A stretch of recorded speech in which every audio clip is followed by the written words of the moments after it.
Last time grocery வாங்க போகும்போது sunflower seeds பார்த்தேன். வாங்கிட்டு வந்து வீட்ல ட்ரை ரோஸ்ட் பண்ணி பவுடர் பண்ணி வச்சுட்டா, எதில வேணா கலந்து யூஸ் பண்ணிக்கலான்ட்டு, அத ட்ரை ரோஸ்ட் பண்ணி வச்சுட்டு, வெதர் கண்டிஷன் நல்லா கூலிங்கா நல்லா இருந்தது. பஜ்ஜி போண்டா சாப்பிடலாம் போல இருந்தது.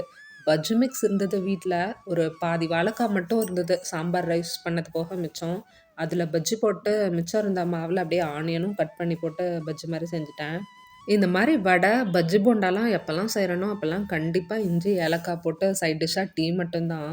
இது கூட காஃபிய விட டீ தான் நல்ல காம்பினேஷனா இருக்கும். அதுவும் சைட்ல அப்படியே போட்டாச்சு. இந்த ஜில்லுன்னு இருக்க வெதர் கண்டிஷனுக்கு இத விட பெஸ்ட் காம்போ வேற எதுவுமே இருக்க முடியாது. சாப்பிட்டு கொஞ்ச நேரம் அப்படியே உட்காந்துட்டு, சீட்ஸ்லாம் ஆறுனதுக்கப்புறம் அத அரைச்சு ஸ்டோர் பண்ணி வச்சுக்கிட்டேன். இந்த இட்லி, தோசை மாவு இல்லன்னா சப்பாத்தி பிசையும்போது சப்பாத்தி மாவு, கூழ்லாம் செய்யும்போது அது கூடலாம் கூட இந்த சீட்ஸ் பவுடர மிக்ஸ் பண்ணி சாப்பிட்டுக்கலாம். ஹெல்த்துக்கு ரொம்பவே நல்லது. டின்னருக்கு அப்படியே தக்காளி குருமா வச்சு தோசையோட சூப்பரா சாப்பிட்டு முடிச்சாச்சு.